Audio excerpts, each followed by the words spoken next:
Malacanang clarifies the rebuilding of areas devastated by Super Typhoon Yolanda has been ongoing. According to Communications Secretary Sonny Coloma, such efforts were underway even prior to President Aquino's approval of the Rehabilitation Master Plan. This report by Rocky Ignacio. Malacanang clarified that government assistance to areas battered by Super Typhoon Yolanda has been ongoing.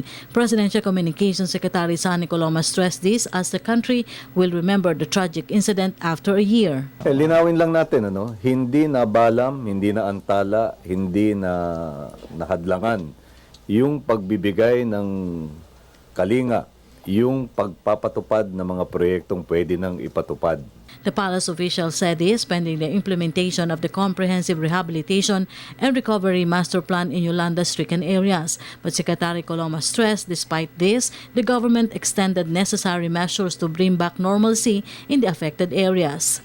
Habang binubuo ang komprehensibong master plan, tinugunan na ng 5 clusters na ito ang mga mahalagang pangailangan ng mga mamamayan.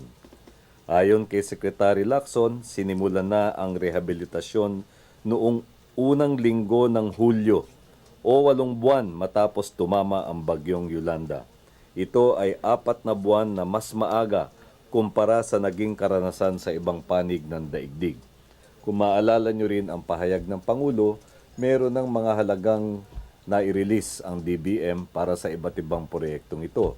Pansinin din natin, yung iba't ibang kagawaran na aking binanggit, meron din silang quick release funds at meron din silang mga ongoing projects sa Region 8 at sa iba pang rehiyong tinamaan ng Yolanda. President Aquino in Palo later told media that he is still waiting for the timeline of projects in areas identified by experts as a safe zone. The President reiterated the Build Back Better Trust of the rehabilitation plan of the government. Yung agaran at epektibong solusyon no natutugon sa mga pangailangan ng mga mamamayan, kaya't sinisikap naman na malagpasan yung mga administrative hurdles. No?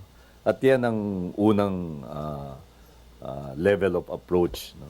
Yung mga enactment of new legislation, katulad ng nabanggit mo, medyo long-term pa kasi yan. Hindi naman pwedeng masakripisyo yung agad na pagtugon sa pangailangan ng ating mga mamamayan. Kaya't makatitiyak tayo na ginagawa ng pamahalaan ang lahat ng nararapat para malagpasan yung mga tinatawag nating hindering factors. At nalagpasan na ang marami dyan. For the People's Television, Rocky Ignacio.